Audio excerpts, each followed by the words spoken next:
shark in the world. He can do the backstroke. Now, our shark is much better behaved than Bruce, the mechanical shark that worked on the feature film of Jaws. For more on that, I'm going to hand it over to the stars of the film, tell you what they remember about working with Bruce. That's a much blind shark. The shark was frustrating. It didn't really work all the time. It didn't work hardly at all. Wherever you were on the island, you could hear the radio.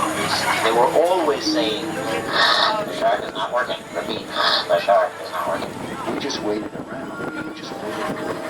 The shark worked well enough. For a while there, I had the biggest hit of all time. So I really owe the shark a lot. There you have it. After the blockbuster success of Jaws, all was forgiven between Bruce and Steven. There they are, hugging it out like only man and shark can do. Now, it was Mr. Spielberg who nicknamed the shark Bruce. He named him after his lawyer. True story. Leaving this area, you guys might have recognized it was once Cabot Cove, home to Jessica Fletcher from Murder, She Wrote.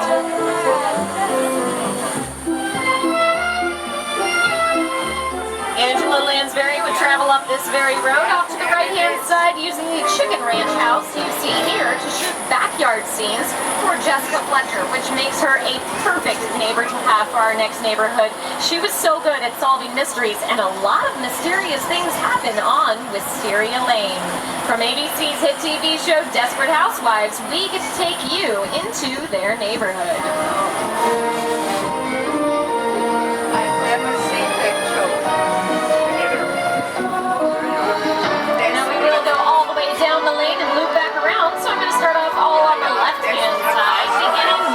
Gold column building you see, which belongs to Gabby Solis, played by Eva Longoria.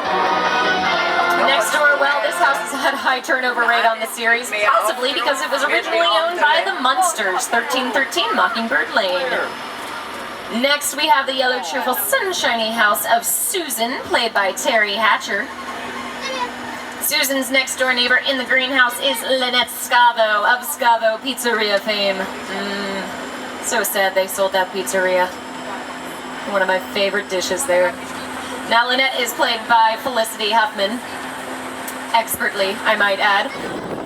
Continuing through the lane, you see all of the wisteria and our grounds crew hard at work, sprucing it up to make it camera ready. If you look closely, you might be able to see that it is in fact fake, but once they're done with it, spritzing a little water on it, the camera can't tell the difference. Looks like the real thing. The pink house at the end of Wisteria Lane is a great example of a practical set.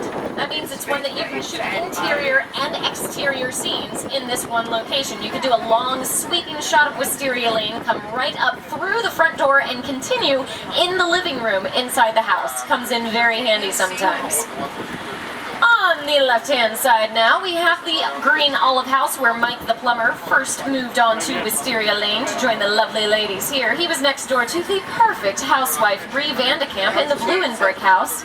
Bree, played by Marcia Cross, I think took a couple tips and tricks from her next door neighbor in the green and brick house. See, this used to belong to the quintessential American mom, Mrs. June Cleaver from the Leave It to Beaver movie. Now that you guys have seen these houses for yourselves in person, let's take a look at how they appear on the small screen. The next morning, Edie Britt decided to announce her return to Wisteria Lane. Okay, you're not going to believe this, but she's back.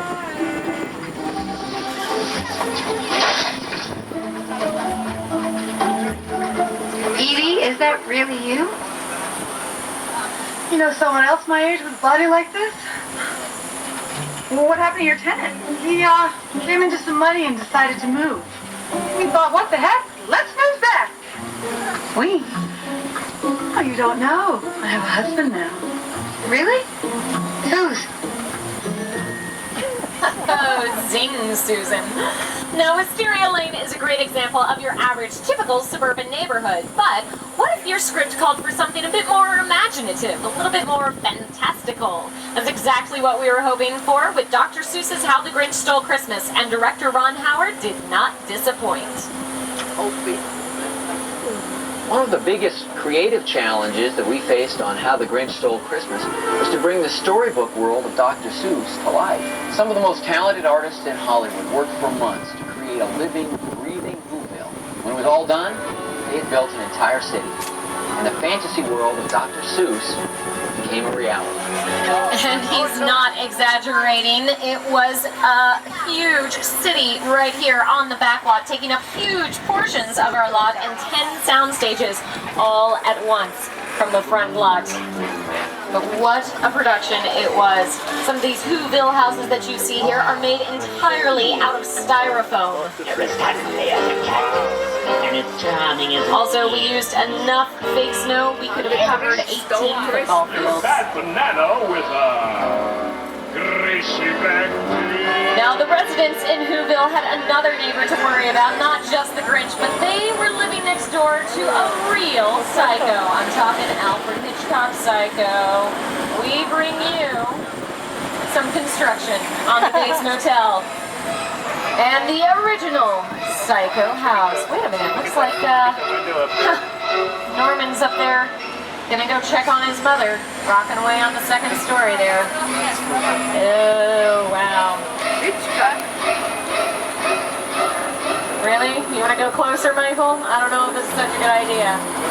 Alright, we're just gonna take a quick drive-by of the original Psycho house and maybe give a little wave to Norman. Nobody do anything to upset him, alright? There's, this guy is testy, I tell ya.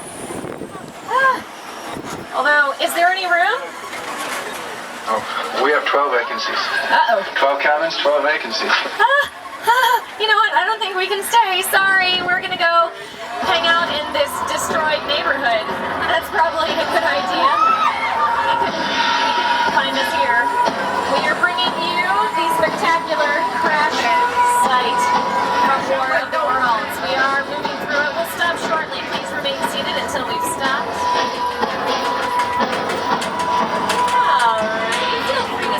Maybe get a better vantage point of this decimated neighborhood. I'm going to have the production designer and director tell you a bit more about setting this scene.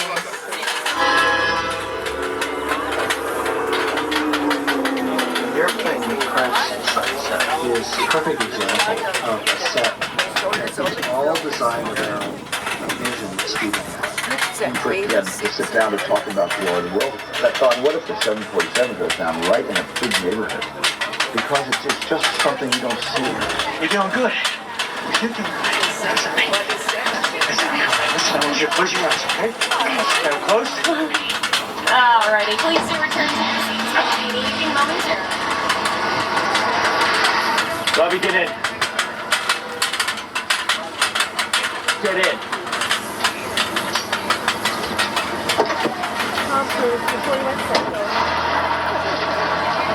There you have it. Now, typically, for a scene of this magnitude, a director would use a scaled-down model version of all of this destruction, shoot the actors against a blue screen, and superimpose the images in post-production. Not for Mr. Spielberg, no sir. He wanted himself a 747, he got himself one. Dismantled it in the pieces that you see here and drove them out along the freeway. Can you imagine passing that on the interstate? It would blow my mind. I would be like headed for the hills, you know, escape it all, get away. Maybe I could go back to nature with John Candy's log cabin here on the right-hand side from the great outdoors.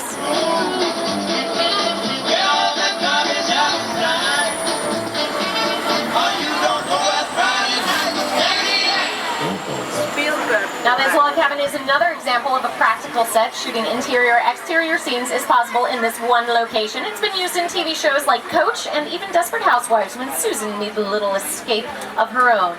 Beyond the log cabin, you can see the largest freestanding backdrop in the world. We erected that in the 80s for Jaws the Revenge. We were done shooting on the high seas. We brought the Atlantic Ocean to us. That concrete basin there gets filled up with water all the way to the backdrop. It was painted a sky blue in the 80s. We didn't use quite as much CGI at the time. Looked just like the horizon of the ocean.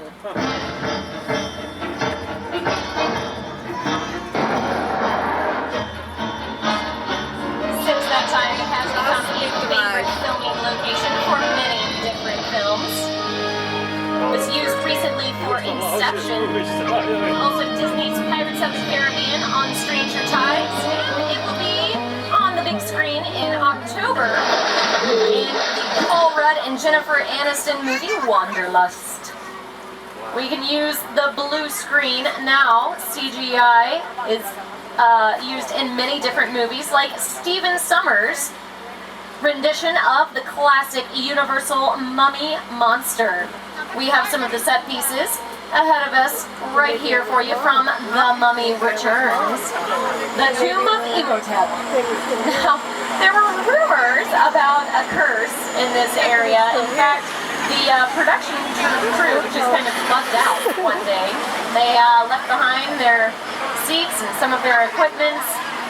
It's been very strange, but we haven't had any problems in the last, 48 hours, so we're just going to head on in and see what there is to be seen here. I think there's an excavated side of a that sarcophagus is open and full of scarabeo. Oh, wait a minute. My monitor just went out, Michael, and there's ominous music playing, which is never a good sign. What do you think we can do? Keep going? All right, I'll trust you on that. We're just going to head right on in here.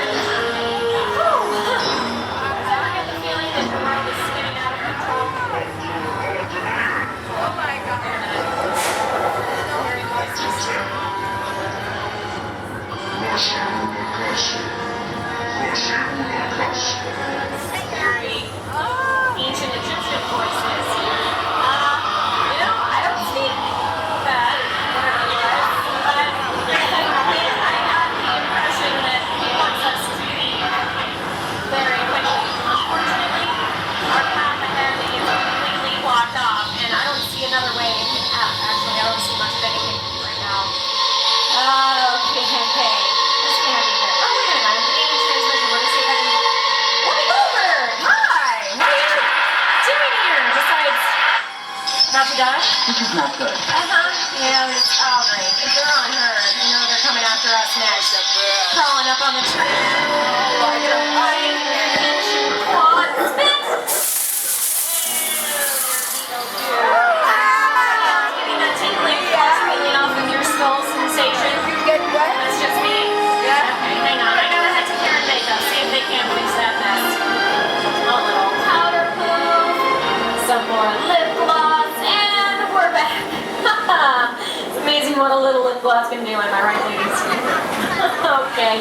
Congratulations, everyone. You have survived the curse of the mummy. Of course, after making it through an 8.3 magnitude earthquake, surviving attacks by dinosaurs and King Kong fighting on the top of us, what's a dead guy in a bandage gonna do? Am I right? I think I am right. We're gonna wind it down now and head back to my co-host, Mr. Jimmy Fallon, see if he has any parting words of wisdom for us today. Well, I can't believe it. We've made it to the end of our tour, you guys. How about... Mary! And... Michael! Weren't they the best? Hey, before we go, I'd like to sing you a little song I made up. I was just 5 years old. It's called Tramtastic. We had a real good time together, but now the ride is done. We saw some crazy cool stuff, and we had a lot of fun. This tram has made its final stop, but don't be sad and blue, 'cause there's still one more thing that I'd like to say to you. Have a tramtastic day. Have a tramtastic night. Watch your step as you exit the tram, and everything will be alright. Come on, have a tramtastic day. Have a tramtastic night. Just watch your step as you exit the tram, and everything will be alright. Just the dads now, and everything will be alright. Just the moms, and everything will be alright. Just Jaws. Okay, have a tramtastic day.